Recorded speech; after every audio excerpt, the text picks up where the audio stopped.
Morning from Haridwar. তো আমরা এখন ঘুম থেকে উঠে গেছি, বাজে হচ্ছে 6টা। আমরা বেরোলাম হচ্ছে চণ্ডী দেবী মনসা দেবী মন্দির যাব বলে। মিঠাই এখনও ঘুমোচ্ছে কোলে। আর প্রচুর ভিড়, মানে সকাল 6টা কেন, আমি উঠেছি 4টে থেকে দেখছি এই রাস্তা দিয়ে প্রচুর লোক গাদা গাদা যাচ্ছে। তো জানি না কতটা কি ভিড় পাবো, রোপওয়ে করে যেতে হবে। তো আমরা এখন এগিয়ে যাচ্ছি। ভিড়টা খালি দেখো কতটা ভিড় এত সকালবেলায়। হেবি সুন্দর পুকুর এসে দেখা হয়েছিল। এইটা হচ্ছে যারা হেঁটে যাবে তাদের জন্য এই রাস্তা ধরে ওপরে উঠতে হবে। আর আমরা মনসা দেবীর ওপরে যাওয়ার জন্য ফার্স্ট রাস্তাটা ছাড়বে, যেটা তোমার হেঁটে যায়।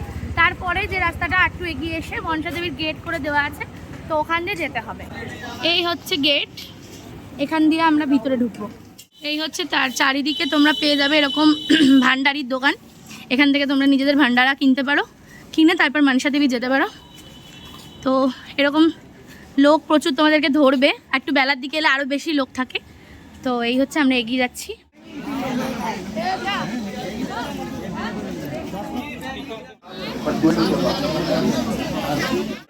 একটা ইনফরমেশান দিই, এখানে udanbhatola.com যদি তোমরা যাও অনলাইন টিকিট বুক করা যায়, কিন্তু সেটা একদিন আগে করবে, দিনের দিন কিন্তু হয় না। তো আমরা এখানে দাঁড়িয়ে এটা জানলাম, নেক্সট টাইম কখনো আসলে এখানে এত লাইনে দাঁড়িয়ে টিকিট কাটাটা খুব ডিফিকাল্ট। আর শুধু তো এখানে টিকিট নয়, ভিতরে গিয়ে দর্শনের জন্য লাইন দিতে হবে, ওখানে টাইম লাগবে। প্লাস ভিতরে গিয়ে রোপোর জন্য লাইন মানে তো বসতে হবে, ওয়েট করতে হবে, তো ওখানে টাইম লাগবে, অনেকটাই টাইম কিন্তু লাগবে। হাতে সময় নিয়ে যত তাড়াতাড়ি আসবে তত তাড়াতাড়ি। আলটিমেটলি এই যে টিকিট আমরা পেয়েছি, আর টিকিট কেটে ঢোকার পরও এখানে রোপওয়েতে যাওয়ার জন্য লাইন। তারপর জানি না কি হতে। এখান থেকে এখানে একটা ব্যাগ চেক করা হয়, এখান থেকে ঢুকে এখানে তোমার লাইনে আমার বসার জায়গাও আছে। এই লাইনটা পুরো ক্লিয়ার হবে, তারপরে আমাদের এই লাইনটা ছাড়বে, তো আমাদের এখানে বসতে হবে। এই যে পিছনের লাইনটা প্রায় শেষ, এটা শেষ হলে আমাদের এই লাইনটা ছাড়বে। মিঠাইকে একটু একটু করে খাওয়াতে হবে, তো ওকে এখন আমরা ব্যানানা দিয়েছি আর আমরা লাইনে ওয়েট করছি। এটা হচ্ছে মেন জায়গা, এখান দিয়ে আমরা আর এদিকে হচ্ছে মেন লাইনটা এসেছে, এবারে আমরা ঢুকবো। তাহলে অ্যাটলিস্ট চেষ্টা করতে হবে যে 6টার মধ্যে যাতে এই টিকিট কাউন্টারে ঢুকে যাওয়া যায়। কারণ হচ্ছে আমরা এসেছিলাম 6:30টার সময়, 6:30টার সময় মোটামুটি 150 জনের পিছনে আমরা লাইন দিয়েছি। তো কালকে আমরা একজনের সাথে কথা বলেছিলাম, সেটা বল। কালকে আমরা একজনের সাথে কথা বলেছিলাম, সে আমাদেরকে বলেছিল যে 6টার মধ্যে এখানে চলে আসার জন্য টিকিট কাউন্টারে। তো আমাদের একটু লেট হয়ে গেছে। 7টার মধ্যে আসলে বেশি ওয়েটিং হবে না, তার বেশি হয়ে গেলে প্রচুর ওয়েটিং, আমাদের প্রচুর ওয়েটিং। হ্যাঁ, এখনো এই দেখো এখানে পুরো লাইনে পরপর যাচ্ছি। তো এটা পুরোটা লাইনটা ওয়েটিং আছে, এটা আস্তে আস্তে গিয়ে তারপর এই জায়গাটা থেকে রোপোতে উঠতে হবে।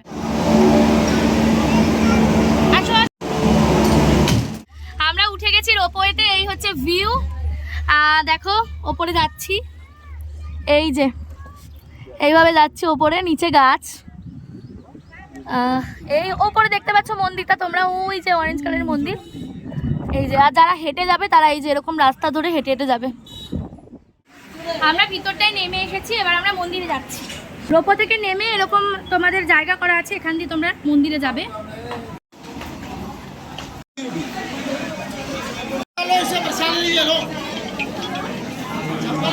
আমরা একদম ভেতরে চলে এসেছি, আর ঢোকার মুখে এখানে তোমাদের জুতো রাখার জায়গা আছে, জুতো রেখে ডালা কিনে তোমরা।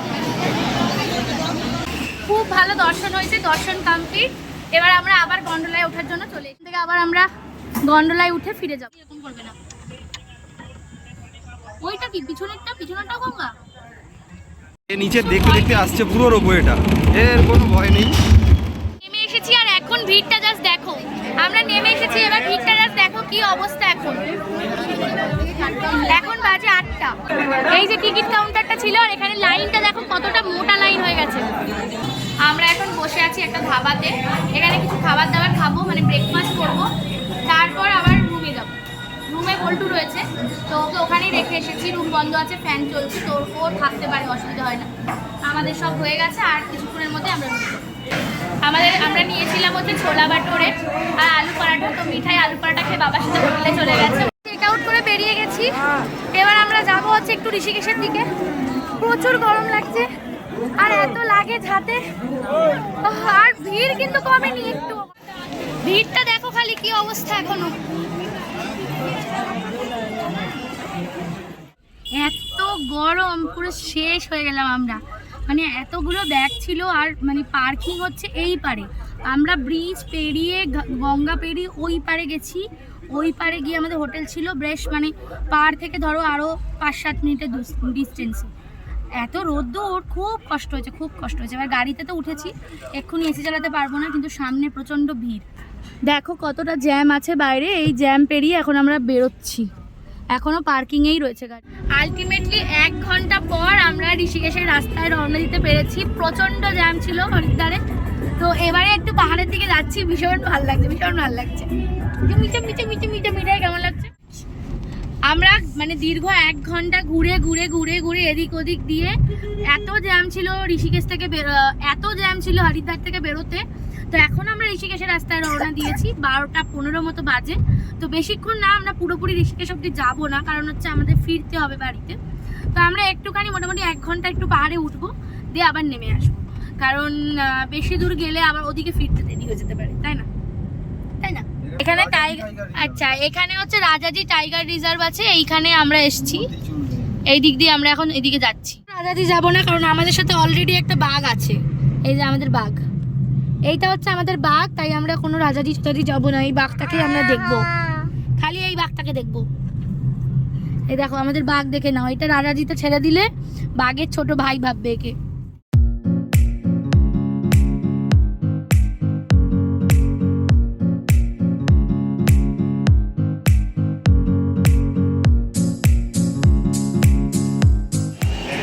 আচ্ছা দাঁড়া, আমরা তো ঋষিকেশের দিকে গেলাম, কিন্তু তারপরে আর ভিডিও তোলা হয়নি।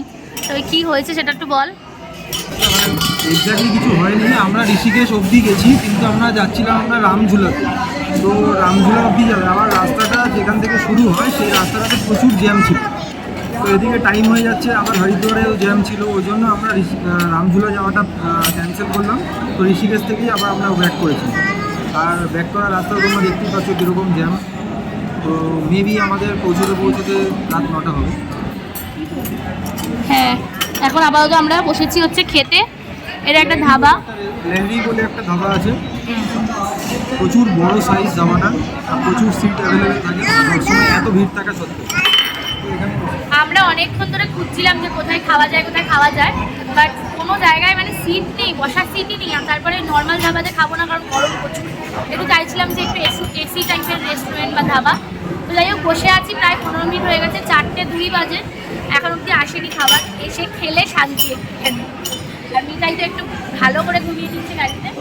এখন দেখো কি করছে, এখানে সব কাটরি পেয়েছে এক দাদা, ওখানে ওইগুলো নিয়ে ও খেলছে।